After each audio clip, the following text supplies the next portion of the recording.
Konten bebas aja atau konten yang modelan gimana Bang? Oke, ini konten yang perlu dibikin di LinkedIn ya. Jadi kan sebenarnya tujuan kita bikin konten di LinkedIn atau sebenarnya di sosmed manapun, itu kan sebenarnya untuk bangun reputasi. Nah, reputasi itu datangnya dari 3 hal. Kita dikenal karena 3 hal. Yang pertama adalah apa yang kita tahu atau apa yang pernah kita pelajari. Yang kedua adalah apa yang pernah kita kerjakan. Sama yang ketiga adalah siapa yang kita kenal dan siapa yang kenal kita. Oke. Nah, kita bikin konten berdasarkan 3 hal ini gitu. Konten apa yang kita buat di LinkedIn itu berdasarkan 3 hal ini. Yang pertama adalah kita bisa share apa yang kita tahu atau apa yang kita pelajari atau apa yang kita lagi tertarik gitu. Jadi misalnya kalau jenis-jenis konten seperti itu, misalnya kita habis baca buku gitu. Ini 5 hal yang saya pelajari dari buku ini gitu. Misalnya gue adalah seorang desainer. Nah, gue bisa share tuh, gue habis baca bukunya siapa. Nah, ini 5 hal yang gue pelajari dari buku ini gitu. Nah, nanti dari situ itu akan bikin impresi ke orang. Kalau kita bikin konten seperti itu akan bikin impresi di benak orang bahwa oh, orang ini ada isinya gitu. Itu reputasi yang pengen kita tanamkan gitu. Itu jenis konten pertama. Jenis konten kedua adalah apa yang pernah kita kerjakan. Atau kalau bahasa yang lebih umum, portofolio. Kita pernah ngerjain apa aja. Nah, kita share, kita pernah ngerjain apa aja. Dan share-nya mungkin bukan hanya di-share bentuknya, outputnya. Tapi kita bisa juga share prosesnya. Jadi misalnya kita pernah ya kalau lu fresh grad atau non-fresh grad pun yang pernah punya pengalaman kerja, lu pernah mengerjakan sesuatu, ya lu share. Gue pernah ngerjain ini, yang gue pelajari dari prosesnya waktu itu tuh A, B, C gitu.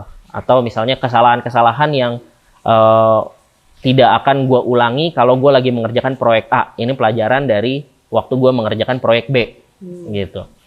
Nah, itu lo share dan impresi. Kalau lo rajin nge-share konten seperti itu, orang akan bisa nangkep bahwa oh, orang ini beneran ada pengalamannya. Orang ini beneran ada kerjanya. Dia beneran bisa kerja karena dia ngasih lihat nih apa yang pernah gue kerjakan. Itu jenis konten kedua. Jenis konten ketiga adalah lo share siapa yang kenal sama lo dan lo kenal sama siapa. Network, sebenarnya lu ngasih lihat network lu siapa. Kalau ini ujungnya adalah orang bisa lihat, oh ternyata dia temannya ini. Oh ternyata dia pernah kerja sama ini gitu.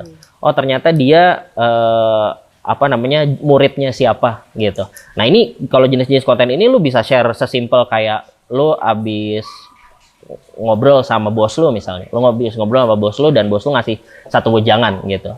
Nah, lu bisa share. Bos gue habis ngajarin gue hal A, B, C dan menurut gue ini penting banget bla bla bla bla bla. Thank you ya bos gitu kan, kasarnya gitu ya. Nah, itu kan orang akan bisa lihat oh ternyata dia ada afiliasinya sama orang ini gitu.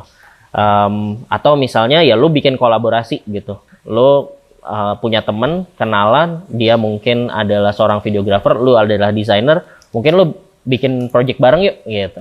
Dan orang bisa lihat oh ternyata dia temennya anak-anak fotografi juga, anak-anak desain juga gitu. Akhirnya lama-lama tertanam di benak orang reputasi lu bahwa lu adalah orang di bidang kreatif gitu.